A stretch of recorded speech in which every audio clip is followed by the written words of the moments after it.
Ruffy and The Riverside is a game that I have had my eye on for a little while now. When I first saw it get promoted at Steam Next Fest, I was like, this looks like a bit of me. You know, it looked like one of those old school charming platformers, like something Rare would make, like a Banjo-Kazooie or Conker's Bad Fur Day. Now, this is a German developer, and I was shocked to find out that this was their first ever game. It's chaotic, it's charming, it's colourful, it's funny, it's even got its own unique mechanic that a lot of the gameplay is centered around. Is it the perfect 3D platformer? No, it's not. Does it come with its drawbacks and flaws? Yes, absolutely it does. But is it worth your time? Watch the fucking video, and then you can decide for yourselves.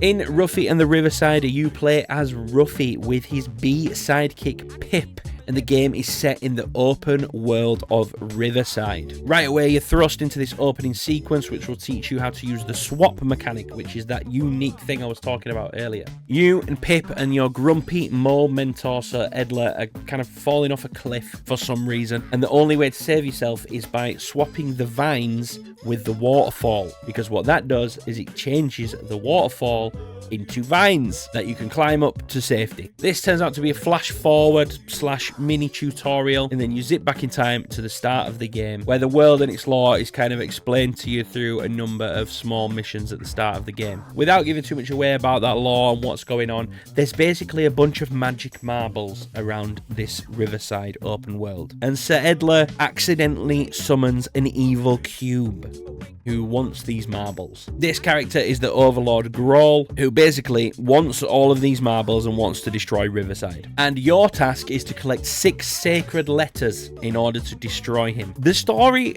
you know, it has a few plot holes. It sounds fucking stupid, let's be honest. But it is, and that's part of the charm. It doesn't take itself seriously at all. It would be weird if it did. And that's one of the things that I actually really thought that they honed in on and did so well on this game, was capturing that kind of retro majesty of those games. Like, they haven't tried to mold this game into something that will appease a modern player. They haven't tried to throw in lots of extra modern bells and whistles or anything like that, apart from the one thing. And the one thing that they have done to bring this into the modern era is both the reason for some of this game's best moments, but also the reason for some of its worst downfalls. And that is that Ruffy and the Riverside is an open world 3D platformer. The gameplay itself is largely, but not wholly, based around this swapping mechanic that I was talking about. The idea is that you can take one element and swap it with another element, and that kind of affects how the world looks or how you can interact with the world itself. Like, for example, metal boxes can be turned into wooden boxes, and wooden boxes will float on water and metal boxes will sink on water. There's also a really strong emphasis on puzzles in this game, and those swapping mechanics are obviously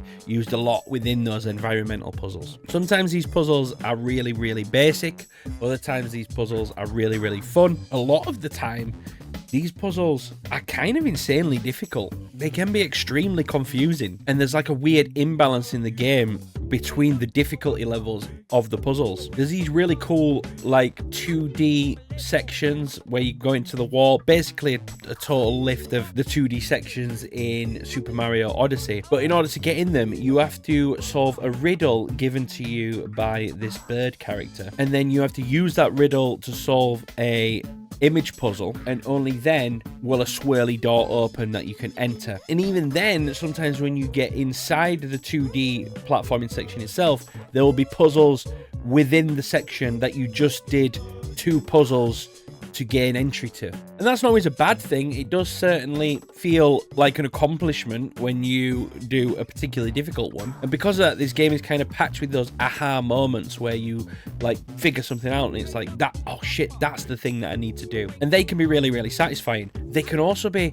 insanely frustrating because, like I said, the game does not really follow a difficulty curve. What it's obvious to me that they've done is they've created this open world and they've tried to make it extremely full of things to do, which is great on one hand, but on the other hand, it can be extremely overwhelming. One of the best things about 3D platforming games of the early 2000s, late 90s, is that you were sort of guided through the experiences you would go through 5 levels of a world, and then you would feel the difficulty jump into the next. But with Ruffy and the Riverside, it's kind of like, here's all the things, just go out there and do your thing. And that lends itself really well to things like RPG games. It lends itself less well to 3D platforming. That being said, the idea of being able to go out into this like beautiful, hand-drawn, colourful world and just kind of explore it and see what you can find was also really, really cool. I just think it might be a bit of a case of that they were a little bit over ambitious in what they were trying to do with the world, and they've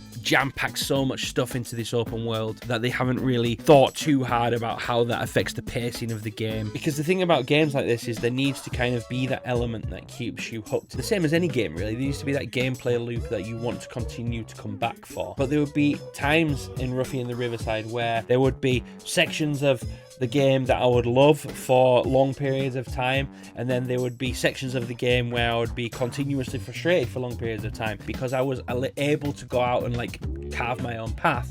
I was able to accidentally run into 2 or 3 more frustrating things back to back without having that moment of solace from something else. Another thing about the open world, this game is very fetch quest heavy. There's a lot of meet this person, go get this thing for this person, take this thing either back to the person or somewhere else. That could become really monotonous. I think the game could really do with things like difficulty debuffs, maybe. Imagine if I went to pick up a side quest from this person and this person wants me to go collect them a jar of milk from somewhere. But then in order to do it, there was like a stamina debuff for whatever reason. I'm sure they could find a creative way to write it in the story. Or there was a certain move that I couldn't use, or there was a certain element that I couldn't exchange with, or something like that. Just things that would make these fetch quests more interesting, I think would have really helped strengthen those areas of the game. Anyway, let's talk a little bit more about this swap mechanic, because really the swap mechanic is the heart of everything in this game. But it doesn't feel too intrusive. It doesn't feel like you always have to use this thing. And I think for the most part, they've used it really well in the game. Sometimes it's glaringly obvious where it needs to be used and how it needs to be used. And other times you really have to think about what it is you need to change in order to